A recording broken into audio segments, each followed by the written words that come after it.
Ndi papa sava.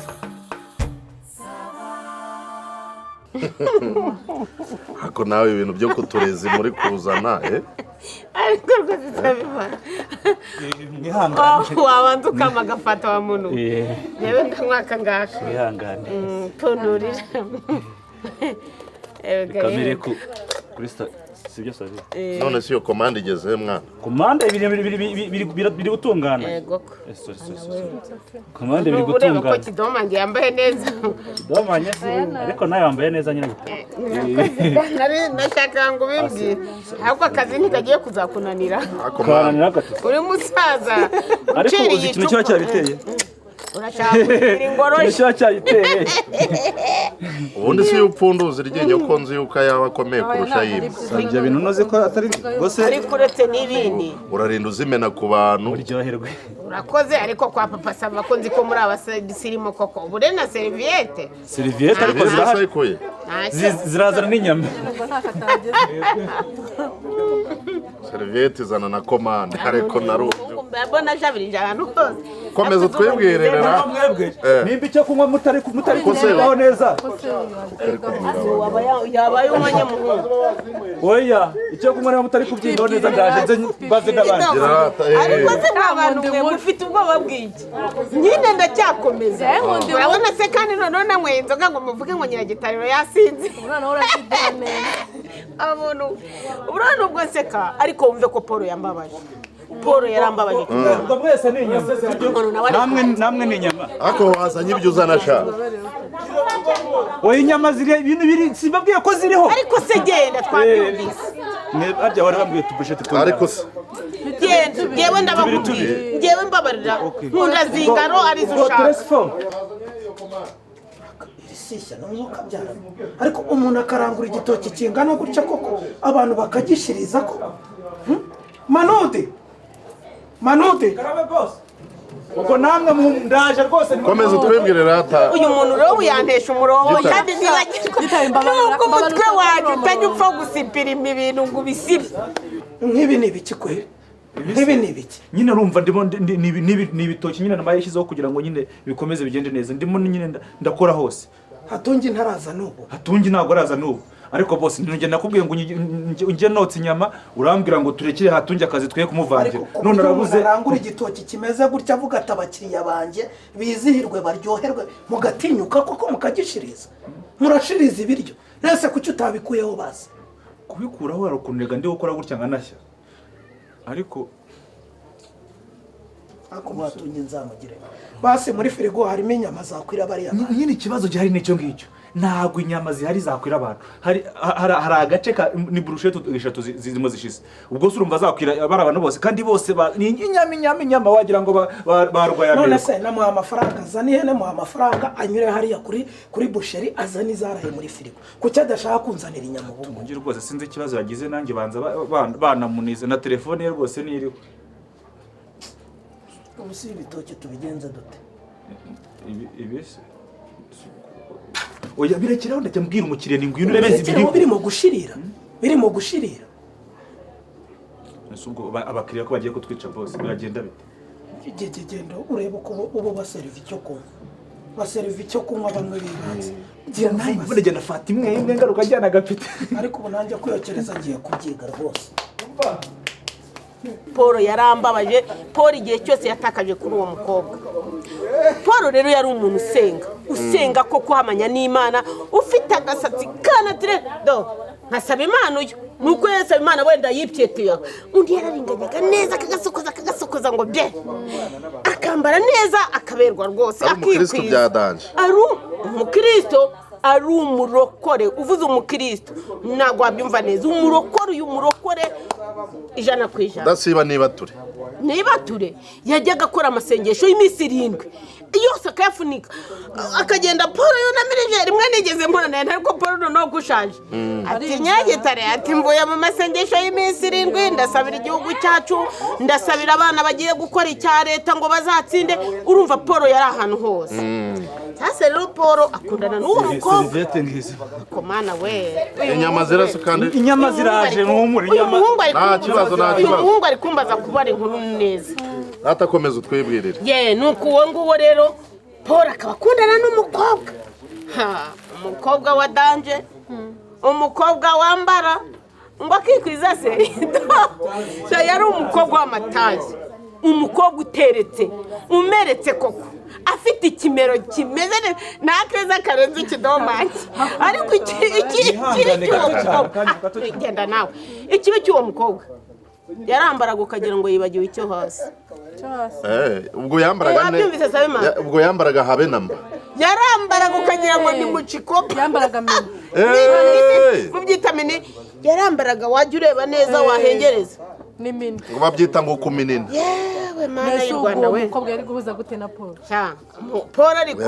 akumva nta kintu bimutwaye akavuga ati ngewe imyitwarire yanjye myiza imbuto zanjye nzamwerera icyo ngicyo n'uko emakira azahinduka n'amasengesho icyo amusabye kandi akamunaniza we akamubwira ati Paul uyu munsi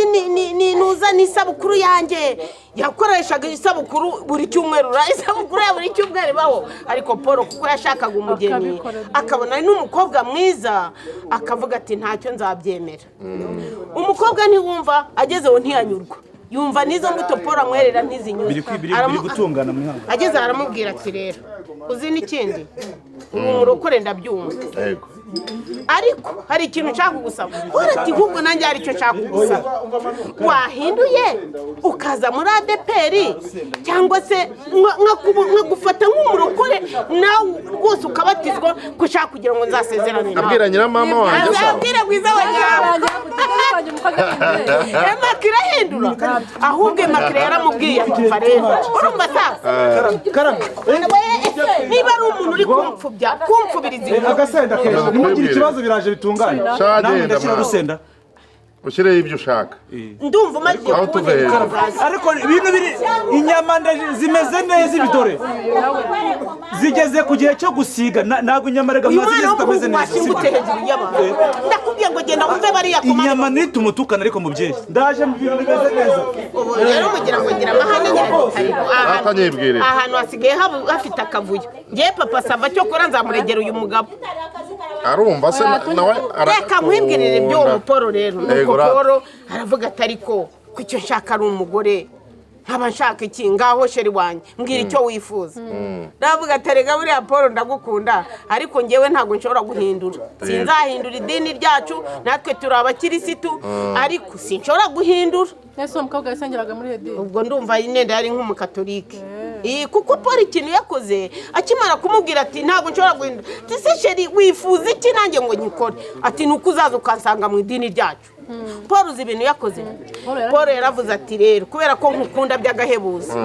aragenda ajya kwiga igice Paul arabatizwa mu katolike arakomezwa mu muryango remezo Paul noneho ntawe ntasibemo ku cyumweru akiga misa ya mbere akiga n'iya kabiri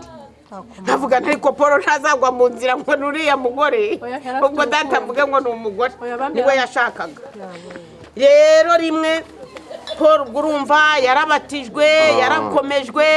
ari kuvuga ati noneho yahabwaga ukarisitiya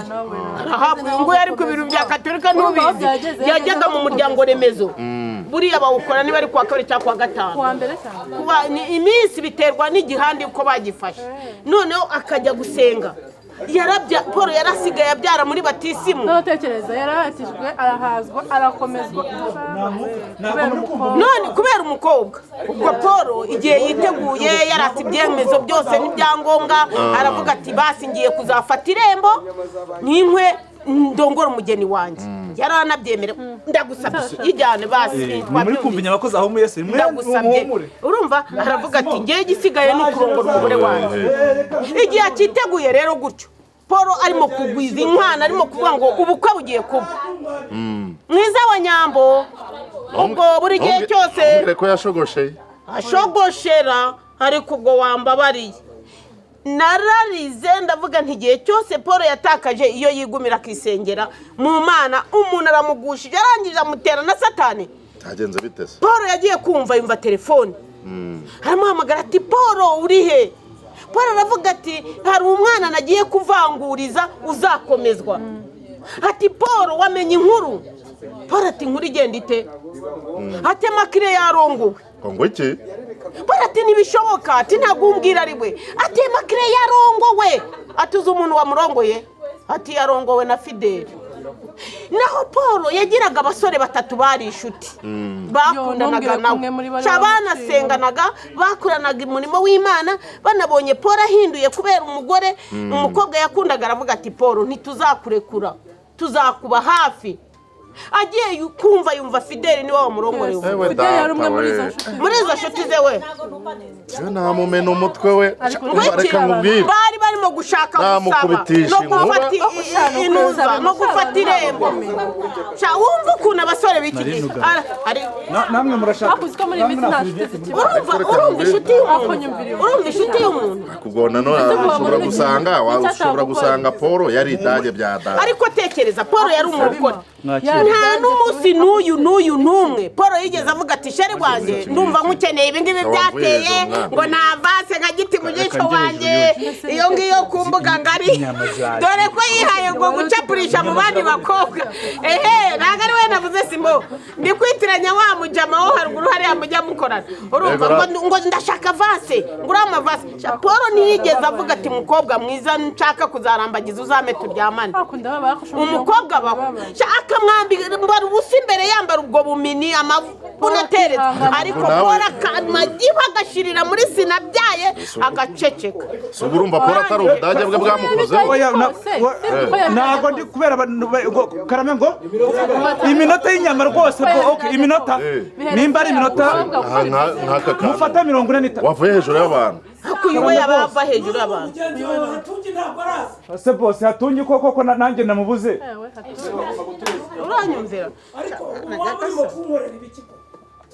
oya bambarize bambarize ariko njye ntako nagize pe icyo kunywa kirimo mwabaye mugabanya guhemuka ko ariko urumva njye sinakumva ko ariko mbahaye inota mikeya cyane n'inshuti y'umuntu yarahemutse arushyira ku mukobwa ni uko umukobwa arata mwana wa ariko n'umuhungu yari idage wawe ariko idage ndi umukobwa agomba ariko ugomba kurya umwana hakiri kare ariko Sabima nawe koko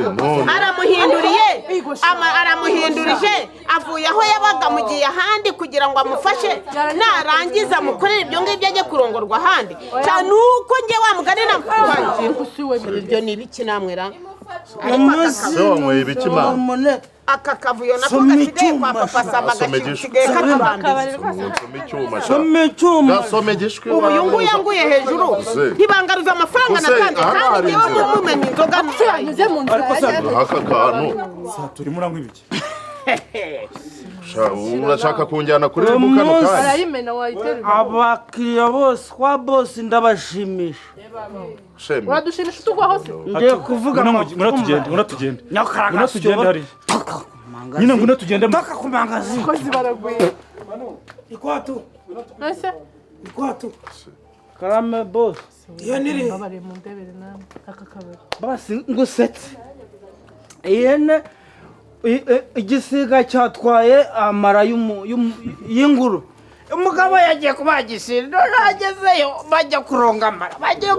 amara igisiga cyazana cyagiva ngo kitagutwaranye n'ayo maraso kira yareremba noneho umugabo afata intoki ati iki cyintwari y'ubutumbu igisiga noneho kirangije kigira gutya kiramwitegereza kirangije ubundi babaza bagujya akoresha abasazi ngo shinyika uyu muntu aba afite ubuhe bwenge koko cyane munsi ndavuga n'amakuru urongera kungwaho ndagukubita icupa muri urwo ruhara batungiye umurakata nyine ubwo byanze soma icyuma utazapfasha tuzomange atumba barutangwira gerayo aka noneho ngiye gukora iki ngiye kubakorera kiribiti ngiye nzi ibintu byinshi cyane ijyaho ijya mu mutwe kandi ubu kwezi ni kugera papa ngiye kubakorera kiribiti noneho wabonye ndi kiribiti akose karangwira kandi yatuye kiribiti amangeni ubaye amafaranga umunsi njyewe nishyura Sabima ntabwo ndamwishyura rwose hano umuntu akamenaho inzoga akakavuga ngaho ndebera ibintu karimo ariko se nkubaza ihene nagutumye iri ihene nagutumye iriya ihene harya ihene nta hene nagutumye basigaje menshi byaba ari ibiceri ihene se ese yenda yibagiwe akajya udasubiza ahubwo boss iriya hene kandi njye nakubwiye iriya hene ubu yagiye gushaka inyagazi iriya mfizi yahoze izi ibiri gufata n'izindi ku ngufu ikazitendeka aho ku ngufu yari yagiye gushaka urabona yasinze iki papa sava umuntu wanyweye mbenda kaka amafaranga yanjye sari ihene wayiguze nayo urabona amafaranga yaba yasigaje nyamugenera izi kiribite ze yagiye gushaka inyagazi bamutumye ihene y'igihumbi se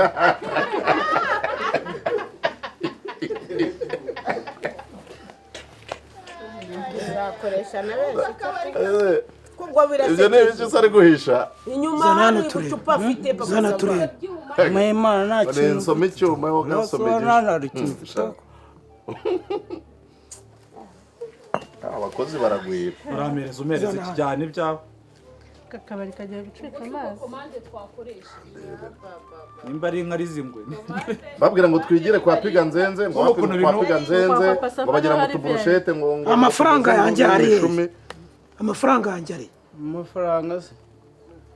amafaranga ihene veterineri yasanze irwaye igifu umwijima ariko ni wowe ndi kuvugana nawe amaheru amafaranga yanjye ari amafaranga yanjye ari amafaranga yanjye ari bazangarurira bazangarurira se nayo wayatwaye cucu nagihaye amafaranga 40,000 cyangwa kunzanira ihene ibitoki biri wariya biri kuba amakara atusa ihene wayiguze nayo waguze wowe se ki watubeshye ko bamucoma babaye batera ihene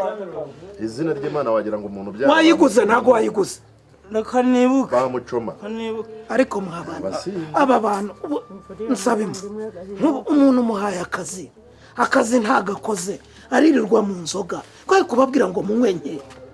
ubu se ubundi bwo yiyizana wari gukora iki wari kugaburira abana iki wari kugabagaburira ikira ahubwo reka njye kokereza abakiriya urabokereza iki uriyotsa se hita ca hano ujya kunzana kangwa yona pete chopa amafaranga mubona urenga hari ibyo genda uzanira amafaranga yanjye cyangwa uzamubita ndagukubita gusa se ndavuze ngo ahubwo azamubuza abakiriya ihute ese ubundi uzagaruka aha ngaha nyuma y'ibintu genda uzanire cyangwa uzana amafaranga atusinsubiremo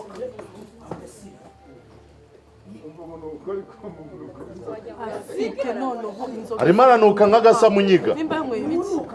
iki kintu wowe wakinywa ibi bintu birwa noneho njye yarahagaze hejuru n'injye ahuye n'ibibazo zose wagira ngo ni igiti n'ikigega banyanditsemo nabyuze nje kanyuza aha ngaha ngira ngo ni imisuzi batatabaye